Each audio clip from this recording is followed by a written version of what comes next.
Hello बच्चों, let's read this question. The question says assertion the two equipotential surfaces cannot intersect each other. Reason: two electrostatic field lines never intersect to each other. Option first: both assertion and reason are correct and reason is correct explanation of assertion. Option second: both assertion and reason are correct, but reason is not the correct explanation of assertion.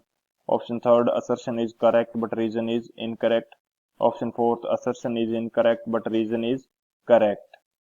तो इस question के अंदर हमसे क्या बोला गया है? Assertion के अंदर हमें दे रखा है कि दो जो इक्विपोटेंशियल सरफेसेज हैं वो एक दूसरे को इंटरसेक्ट नहीं करती. रीजन इसके पीछे क्या दे रखा है कि जो इलेक्ट्रोस्टैटिक फील्ड लाइंस हैं वो एक दूसरे को इंटरसेक्ट नहीं करती.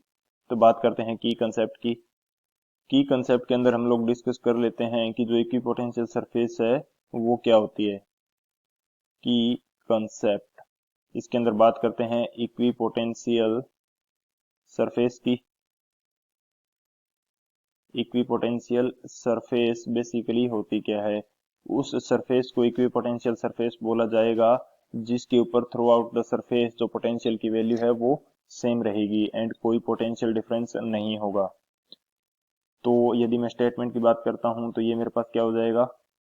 Potential is same, potential is same through out the surface, यानी कि पूरी सरफेस के ऊपर जो पोटेंशियल है वो सेम रहेगा. Potential is same throughout the surface. There is no potential difference. There is no potential difference. कोई potential difference उस सरफेस के ऊपर नहीं होगा. तो ये हमारे पास रहती है इक्विपोटेंशियल सरफेस. एक तो ये की कंसेप्ट हमारे पास हो जाता है. सेकेंड की कंसेप्ट हम बात करते हैं कि जो इलेक्ट्रोस्टैटिक फील्ड लाइंस हैं वो एक दूसरे को इंटरसेक्ट नहीं करती, क्योंकि यदि वे ऐसा करेंगी तो उस पॉइंट पे जिस पॉइंट पे वो इंटरसेक्ट कर रही हैं वहां जो इलेक्ट्रिक फील्ड है उसकी दो डायरेक्शंस हो जाएंगी जो कि पॉसिबल नहीं है. तो यहाँ पे मैं लिख लेता हूँ स्टेटमेंट ग्रुप में electrostatic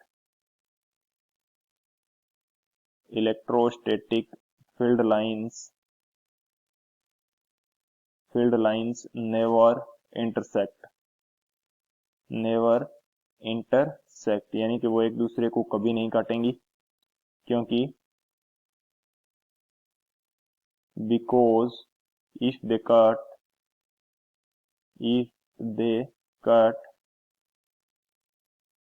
there will be two directions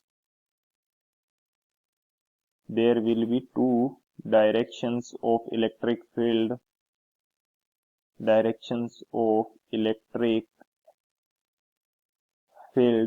which is not possible.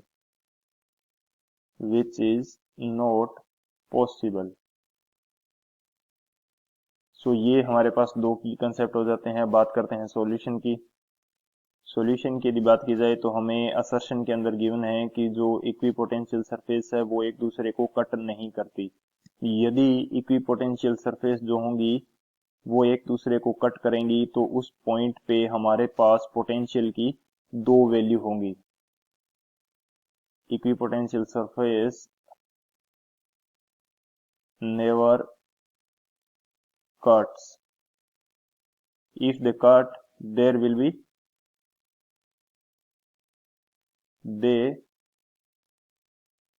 if they cut, यहाँ पे लिख लेते हैं if